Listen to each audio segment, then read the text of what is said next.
Let me put it on full screen. Can you see it now? Yes, now I can see it. Thank you. Okay, excellent. So I really want to thank everyone because the purpose of this engagement is to look at specific investment opportunities, which for me, to be able to get people to see how we can work together. I'm not going to bore us on this. Much has been said on this. This is just historical, so I'm not going to bore you. One thing that I want to be specific, to be able to drive, is that the country, regardless, is looking at 50 billion barrel reserve, and also have a production of almost 4 million barrels of oil per day, which is still a very strong vision for the country. We are significantly a gas country than oil. We have much gas, than oil.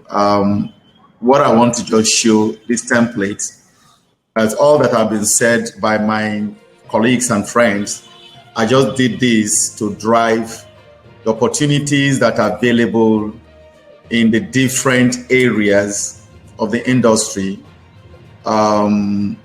regardless of the energy transition. At least as we listen to the recent COP26 engagement in UK, and of course, fossil fuel is still going to play a significant role. Oil and gas, the cleaner member, will of course be very, very strategic. And that is where Nigeria will also look for investment. Our gas revenue is still relatively low compared to the gas resources. And so that is a very huge area. But besides that, the country is seriously, within this period, planning to up its production. These are investment, oil and gas pipeline, marginal fuels, acreage, field development, renewables, LNG, petrochemical fertilizer, refinery, full streams and modular plants. We have power plants that are, Nigeria is deficit in power and all that. So specifically, right now as we speak, it's part of the IOC's strategy, but Shell is doing a massive, this is one of the biggest, I think the biggest so far visible divestment in the country. They started divestment, 2010. A lot of the IOCs followed suit, but this is the biggest so far that I can remember.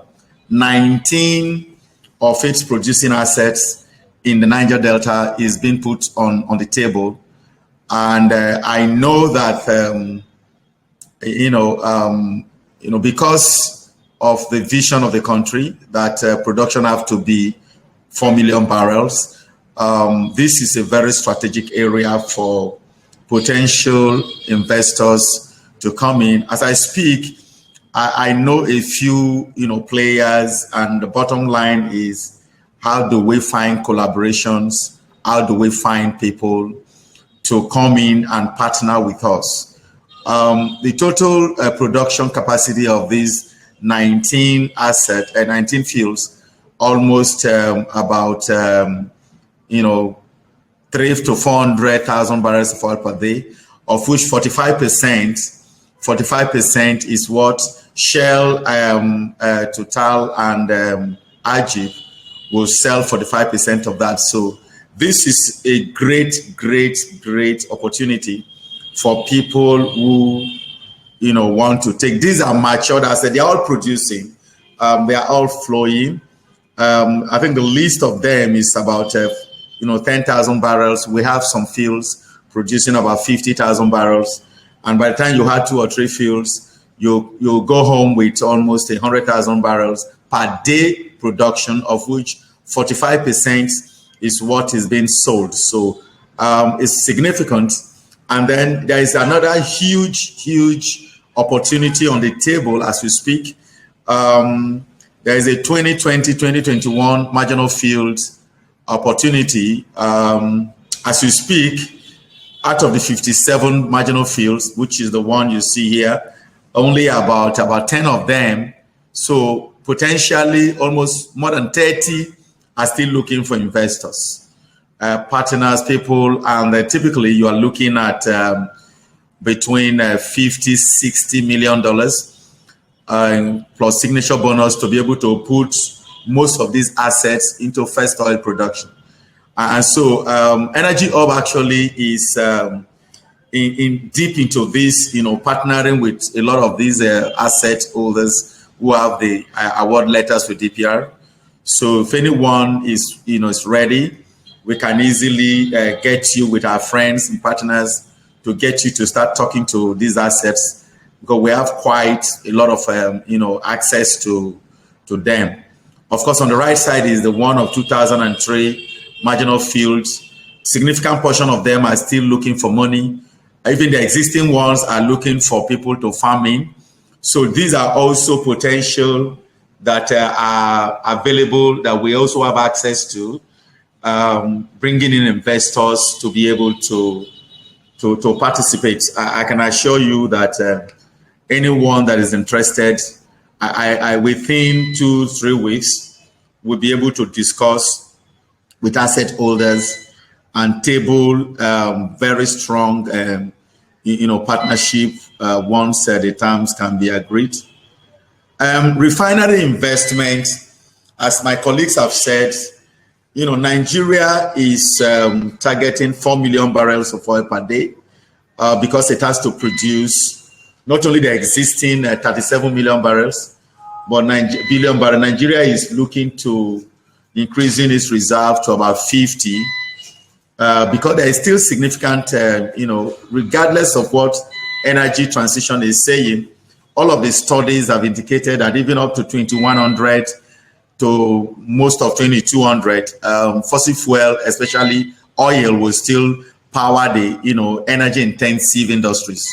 We're not likely to take it. So Nigeria wants to take advantage of that window of 50, 60 years to be able to. So as we speak, exploration activity is still going on in the part of the north. So there is a plan to increase reserve and also increase production.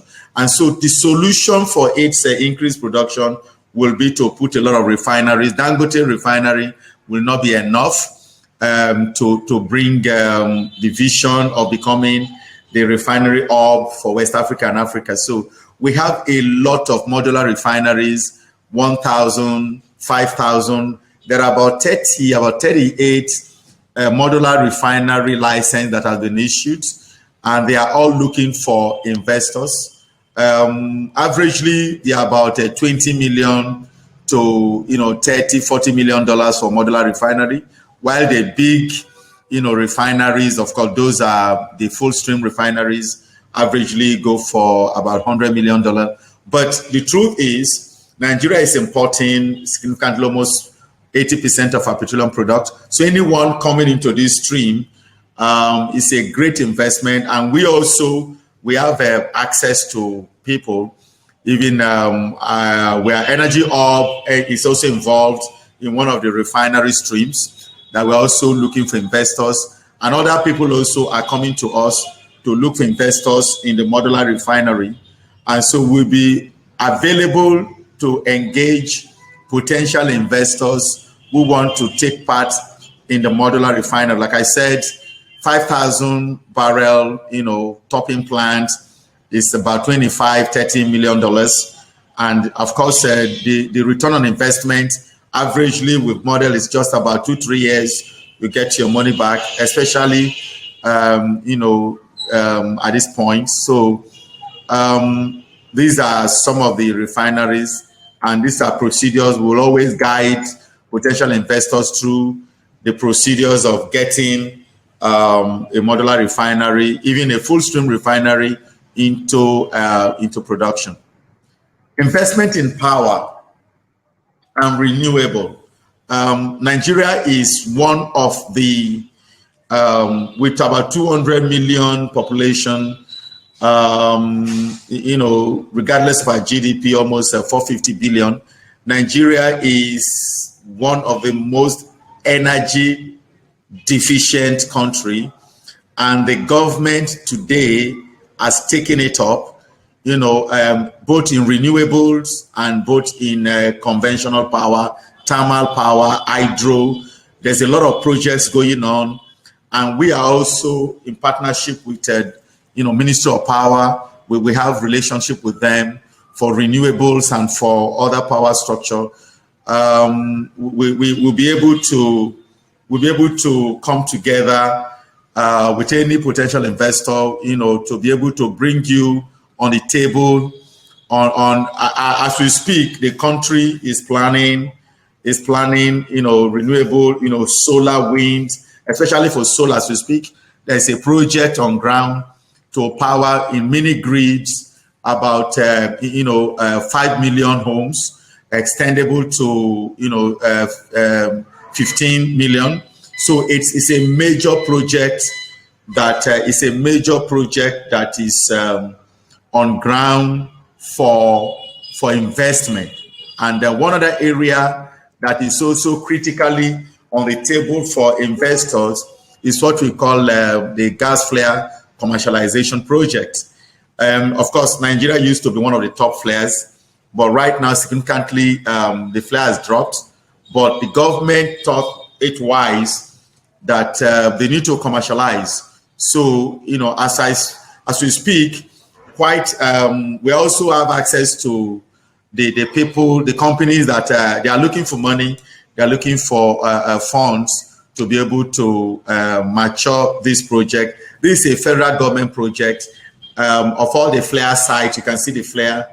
The vision is to convert, not only to shut it, but to convert it to money, install, in situ plants, and then bids are on, and then, the first batch, that was in July, they've been put together. So this is also a potential investment opportunity for any investor in the country, in Nigeria, that wants to play. I just want to take us back to some of the things that we do in EnergyHub.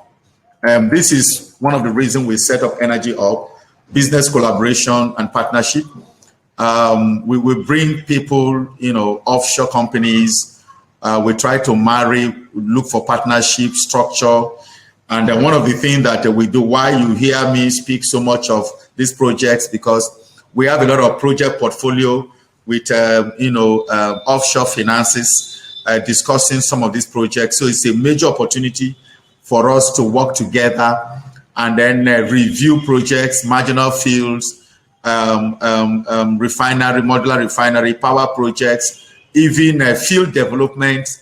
We have some assets that are available that are looking for, short-term financing with different terms. We also hold, webinars and master classes. Of course, one of our strengths is in digital, promoting businesses for people.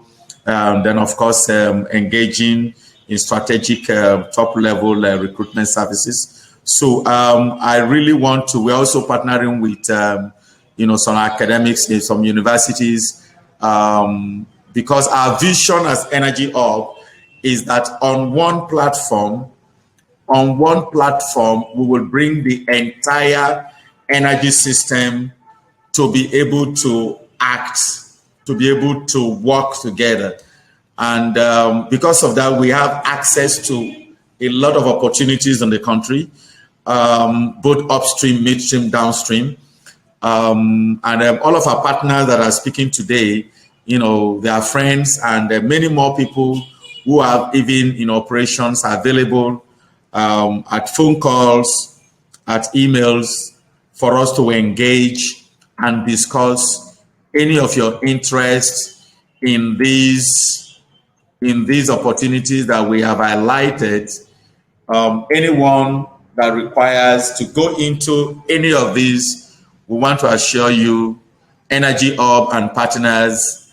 We also have a partnership. Unfortunately, our friends in East Africa Hub, because they couldn't log in, they would have been here. We also have East African partnership in Nairobi. We also have some other West African partnership in other part of Ghana and Sierra Leone, to be able to provide a broader African template for any investor within and outside of the continent. So, ladies and gentlemen, I really want to thank you all for the opportunity to share this. And be rest assured that any phone call, any WhatsApp, any email will be attended promptly by EnergyHub and our partners. Thank you very much.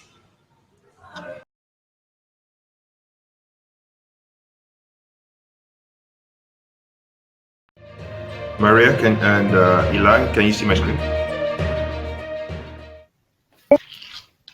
Yes, we can see it. Okay, very good. Okay, so I was just setting the scene, talking about the global macro outlook, and the fact that over the next foreseeable future, particularly over the next 5 years, we expect to have some fairly strong pricing. But over the next foreseeable future, we continue to see oil and gas playing of key role, at least up until 2040, notwithstanding the global push for energy transition to renewables. We believe that the total growth in energy that's going to be required globally, and the demand that is the global growth in demand and what we need to produce as a result of decline, will continue to keep oil prices fairly robust over the next 20 years or so. I was starting to talk about Nigeria and what has been happening to our production in Nigeria, where production has actually been, on a steady slide since about 2006, and where, right now Nigeria is struggling to meet its OPEC production quota, and now that the quota is likely to start to be raised. The weakness in our infrastructure is beginning to show itself. It's something that we have actually been seeing for a while, but it was not this evident. And the OPEC cutbacks of last year pretty much showed the weakness in our infrastructure. But this weakness, creates the opportunities in the short term, as the country really is very strongly motivated to growing its production quota in such a way as to be able to protect its OPEC market share, if you wish.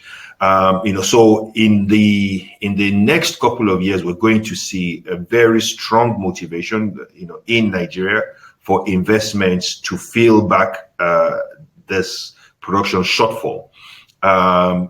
We see certain ambiguities that had been in the market and uncertainties that had led to reticence in investment sentiment. We see that going away now. We now know, what the fiscal terms are going to be. The PIB that was in the making for so long has now been converted into a steady, well-documented act, and we can now price the risks associated with the fiscal structure, and we can people now know what to do and what to expect in Nigeria. Again, certain things that are about the nature, there's certain characteristics of the nature of our industry is dominated largely by NNPC and IOCs. But we know that when you look at both parties, both sides, NNPC will continue to have funding challenges in order to invest very aggressively. And it will be driven by the fact that already they have very large capital commitments, which is primarily around the downstream today. And the IOCs, that are present in Nigeria will be taking a leaf or instructions from what their corporate global strategies are. And we know that the big players here already we know what they're doing globally. We're seeing, the ExxonMobils, the Chevrons, the Totals, and Shells. We know what their global posture with investment in additional investment in energy, in fossil fuels, and how they are migrating away. And so what they do in Nigeria will largely be driven by what they're doing around the world. So we expect that both NNPC and IOCs, we have a fairly limited capacity for large development financing, and that creates an opportunity for new types of investments to come into Nigeria. The IOCs, of course, will continue to tantalize the market with talks of divestment, but we think that we may not be able to draw a straight line from what has happened in the past. The local financing that played a significant role in supporting the transition, from IOCs to indigenous companies in the last round, that financing we think is a little bit more limited than it's ever been. And some of the valuations that we saw in the large divestment rounds has taught a lot of people about how not to price and how not to be too aggressive. And we're not going to see those divestments, go at the valuations that we saw in the last round. So in summary, we think that the financing opportunities will abound and will be driven by production restorations and growth. Those opportunities will continue to be, around, existing production infrastructure. So we are not going to be needing to put, new fields in development. There is a lot of opportunities, production growth opportunities that will come from existing fields. A lot of those opportunities will come, in ways of supporting, existing asset owners. We are not necessarily going to need to buy out the existing owners in order to find ways to invest in production. Those will require very innovative capital structures for us to be able to access this development, particularly within the NNPC IOC JVs. And this would arise out of necessity. NNPC is not going to be willing to sit down and watch its production share continue to decline, with IOCs not being able to invest, and therefore new structures will of necessity emerge. But we know that these investment structures are not going to look like what they've looked like in the past, where people called for investments. Investors lobbed money over the ocean into Nigeria, and we're just doing it from an equity perspective. We think those days are gone. We think people are going to want financing structures or investment structures that allow them to actively control what is going on with the investments, and the equity type risks that they used to take in the past are going to be replaced by new debt structures where the principal is primarily recovered and they're in control of the cash sweep. But we think that the low cost, marginal cost of additional barrels coming around the existing production, around existing infrastructure, will still make these returns to be very attractive.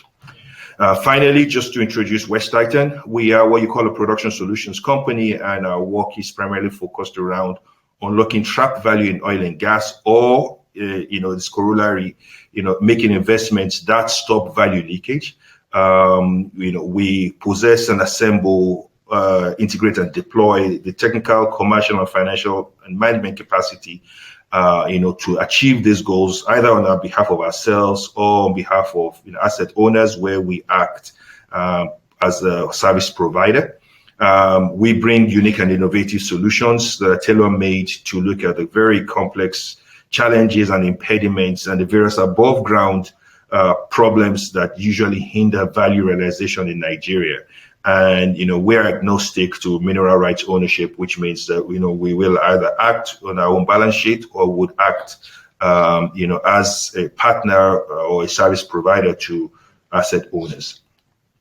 So at this time, we are developing a portfolio of opportunities that unlock trap value to our clients.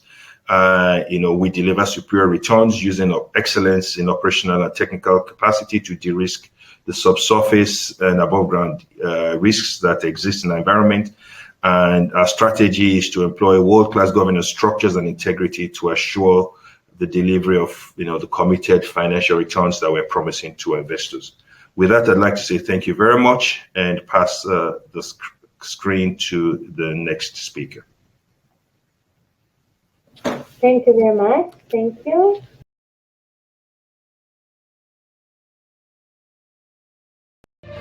Good afternoon. My name is Additional Shitu, Director of Finance, ENTEC EnergyHub. Thank you for invitation to this conference. I'll be discussing the introduction and evolution of the Nigerian oil and gas industry.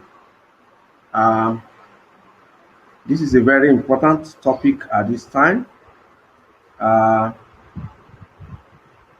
Nigeria has been in the exploration started in 1909 by a German company, Nigerian Bitumen Corporation, and oil was discovered in 1956 in Oloibiri by Shell Daki in the present Bayelsa state, and we had a lot of multinational companies operating in Nigeria. Such companies as Shell, which is the first company that discovered the oil. We have Chevron, we have ExxonMobil, Total, Ajip, and of course we have NNPC, which is the state corporation. Aside that, we have many indigenous Nigerian companies that are participating actively in the oil and gas, exploration and production activities. By early 1970, Nigeria has attained a production level of over 2 million barrels per day, which is very significant.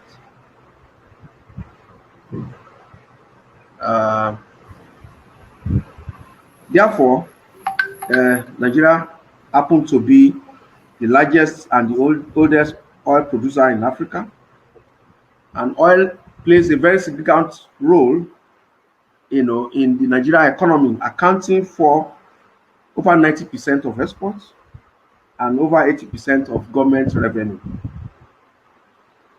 In terms of reserve, we have about 37 billion barrels of crude oil reserve and up to 5.5 trillion cubic meters of gas. In fact, that has made, the country to be referred to as more of a gas province than an oil producing country. Well, for a country that has been in this business for this long, there are some challenges confronting the oil and gas industry, some of which are liquidity and cash shortages, security concerns, lack of infrastructure. My co-speaker, Pade, mentioned it extensively. And before now, we had serious uncertainties in regulation. Apart from that, we have, a serious challenge with Nigerian banks who are unable to finance large oil and gas projects because of, the debts that they have. So it's those are challenges. But what are we doing to confront, overcoming these challenges? We have in place various financing models that are being developed to ensure that we're able to handle this challenge that we have. Some of these include direct equity. What that means is that if we're able to get foreign direct investment, to take equity directly in the production. and therefore, of course, they take the risk and also take the reward. And this industry, we all know, is a high risk, high reward enterprise. In some cases, we have debt and equity, in which case a mixture of debt and equity. And in some cases, we have off-taker financing, in which case we can say, okay, if you invest so much, at this point, you will get so much crude or so much gas or a mixture of both at some specific period. And also the issue of challenges that we have in infrastructure is being looked at, which was one of the issues, that really came up during this COVID. Some of it is now we have a lot of rail, airport development, big refineries. We have one by Dangote, about 650,000 barrels per day, and we have a lot of modular refineries that are going on as we speak. Also we have the fiscals has been largely favorable to investment in the new Petroleum Industry Act that was just signed by the president on August 16, 2021. Also, we have the host community fund, is now inside that act, which is specific, 3% of the budget of the oil company, which makes it easier for, it is believed that this will help to calm the nerves of the host community and will ensure that, we can be able to bring in a lot of foreign direct investment in this area. Let's look at some of the financial analysis, of the new Petroleum Industry Act.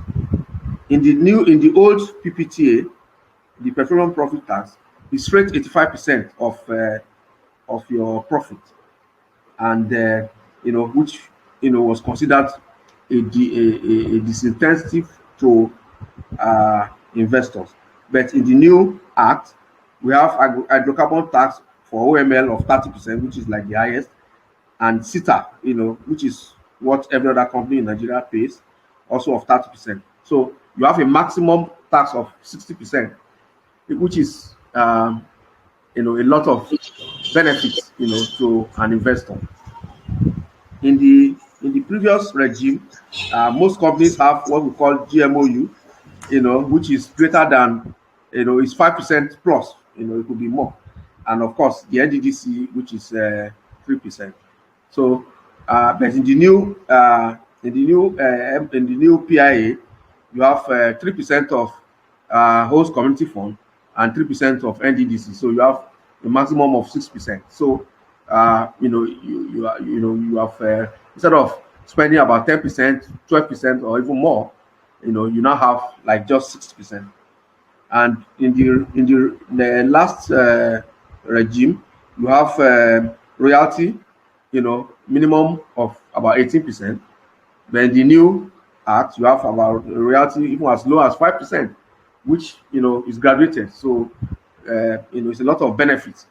And also we also have even what we call acreage, the new acreage management, which means you now have to divide your business between upstream, midstream, and downstream, which helps to manage your so you can move into the various area and make a lot of benefits for for yourself. So therefore there is a renewed interest in we have the new regulatory organization, the Upstream Regulatory Agency, which is expected to bring in a lot of foreign investment in the upstream sector, while the authority is also supposed to help to assist investment in the midstream. The downstream sector is being privatized as at now, and privatization bring competition, and that will ensure that people who bring in their money, will be able to benefit. There is also renewed interest, a surge actually in the domestic uh, consumption of gas. Before now, we are only doing LNG and try to export gas, but there's renewed interest even in local consumption, which is an area that an investor will, benefit a lot. The business environment has been energized, and we now have fiscal that is comparable to international standard. Um, Therefore, the aspiration of government is that we are going to have a lot of surge in investments, both in the upstream, the midstream, and the downstream. And the government has also privatized NMPC. It's now operating under Kama, which means that they also will be able to compete with the multinationals of this world. And it is expected that the host community, have been taken care of, which means that we expect that that will also bring calmness into the Niger Delta, which is the area where oil is being produced. Thank you very much. I will be waiting for questions. Thank you. Thank you very much for presenting. Thank you, Mr. Felix. I think we will have now some questions and answer session. And I would like also to post 2 poll questions for the audience to answer. So you can see now on the screen the poll questions. What do you think are the challenges facing the industry? And you can vote right now.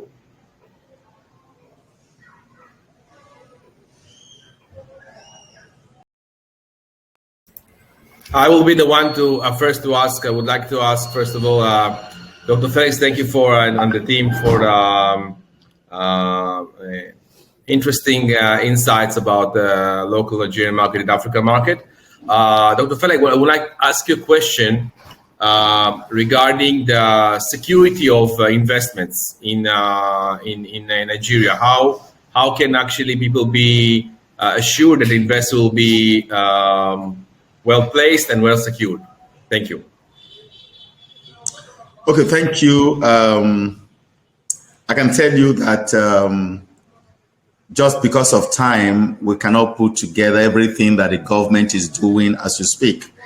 You see the president making, strategic, policy, the National Assembly, the state, everybody is fully aware that there is only one way for doing business is to provide enabling environment. The PIA, Petroleum Industry Act, already there is an implementation committee set up, and the idea is that, within the Niger Delta, the challenges that were there, they provided, mitigation, provided, partnership with the Niger Delta people. And so we are looking forward to, a quiet, harmonious environment. There are pockets here and there for a huge industry like Nigeria. You do not expect it to be, zero, but significantly, the government has placed a lot of resources to ensuring that the investors coming in have, then one other thing that, is very clear is that there were challenges before of foreign ownership in Nigerian investment. I can tell you that also has been taken care of. FX repatriation, people used to have those challenges. That also has been on the table. So the investment environment is getting friendlier, is getting, balanced. And as the PIA become actively operational, people will see that it will be easy to operate within this, geography. Okay, thank you. But I am pleased. There is a big man here, Engineer Abie Membre is actually one-time deputy managing director of the NNPC group. They own the industry. So he may have more answers on this because he is actually the industry boss. Yeah, thank you, Felix. You've actually addressed it. But to just support what you have said,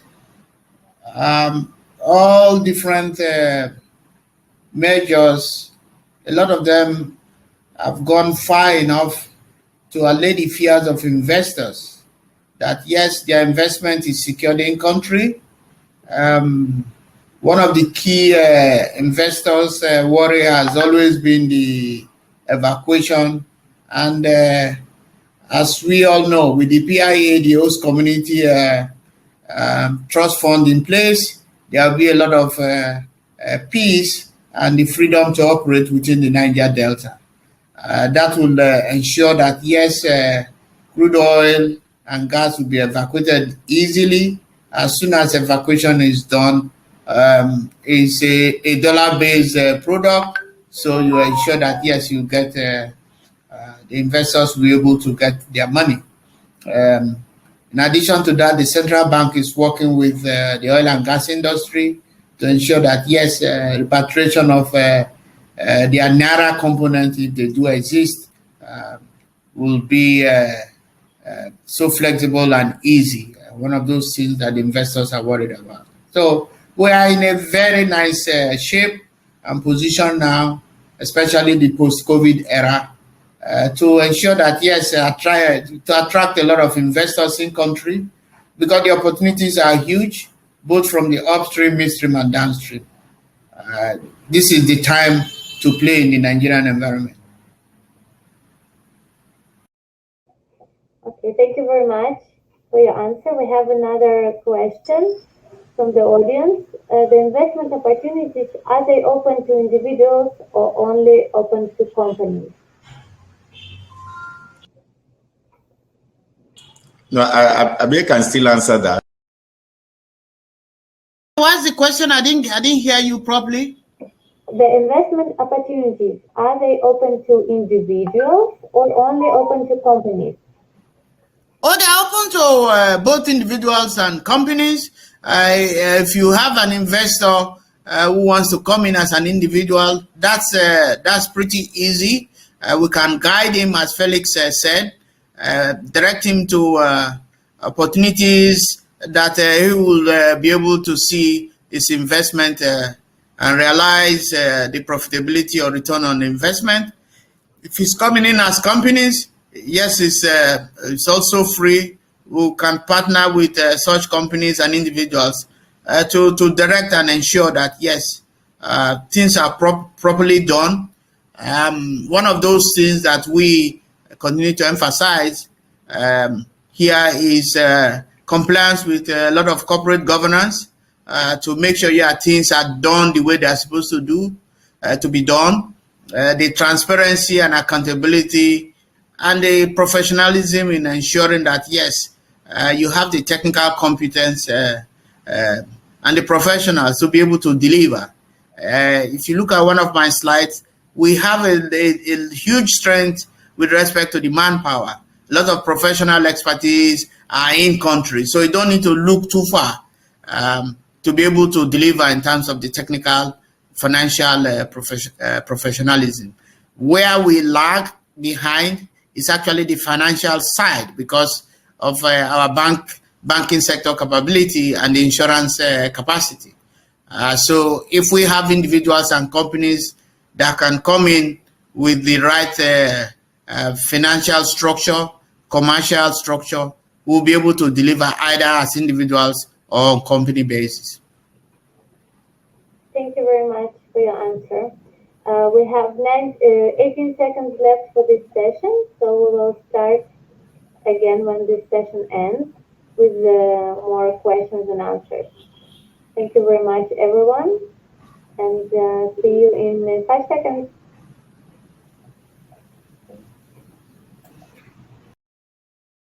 Welcome back, and thank you very much for being with us. We really appreciate your time and efforts to be here. If not, I wanted to ask a question, Mr. Felix. Can you please explain a little bit about the export? Meaning, if someone would like to export some products from Nigeria, what's the procedures and how can it be done, and how you can help them do it? Sorry, what was the question again? About the export from Nigeria, if someone would like to export some products, oil and gas products from Nigeria, what's the procedures and how EnergyHub and your company can help them do it? Okay, export product, basically that is crude oil. Yes. Okay, no, I mean, Nigeria, I mean, a time will come, when, like I mentioned, that we're already targeting producing 4 million barrels at some point. So export will be very critical. At the moment, we have the NNPC group, who are principally under the crude oil marketing. And so anyone potentially that is interested in Nigerian crudes, of course, with a verifiable financial source to be able to deal, we can always get across to those within the group, especially those that have allocations, because if you are coming now, then you are not within the allocation. So we need to get to those who already have an NPC allocation, and then strike a deal between the buyer and the NNPC allocatee, as lawyers will say. So yes, or there is another alternative, is that if you have the money, which we call off-takers funding.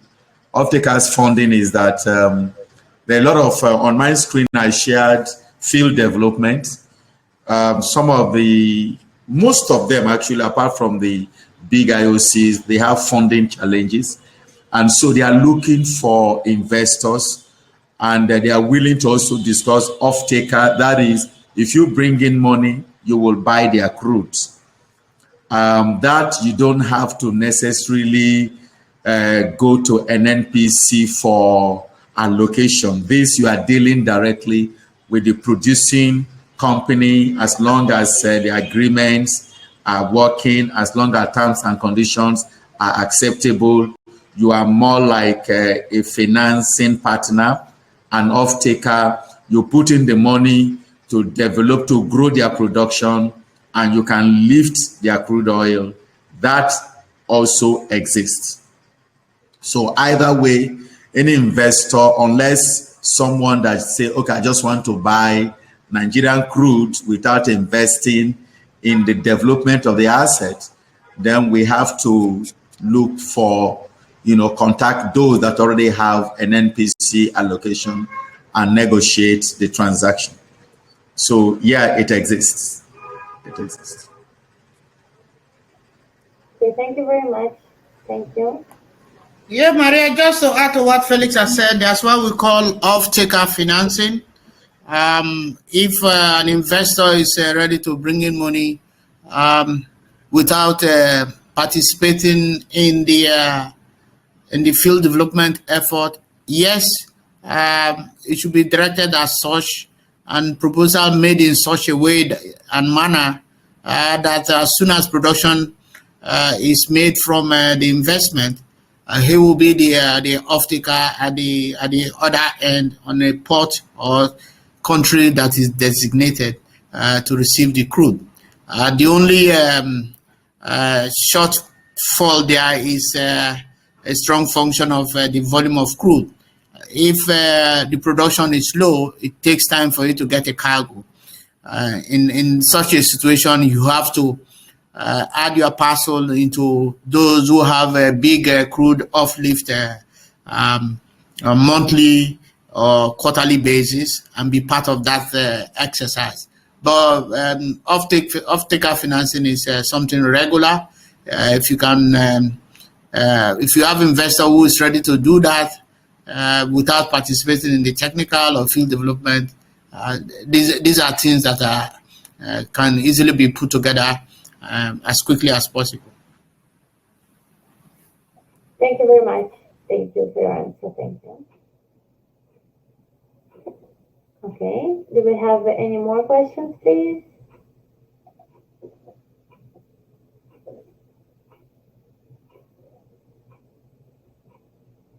If not, I would like to invite everyone to the table where you can have some networking to get to know each other better and to have some interesting discussions.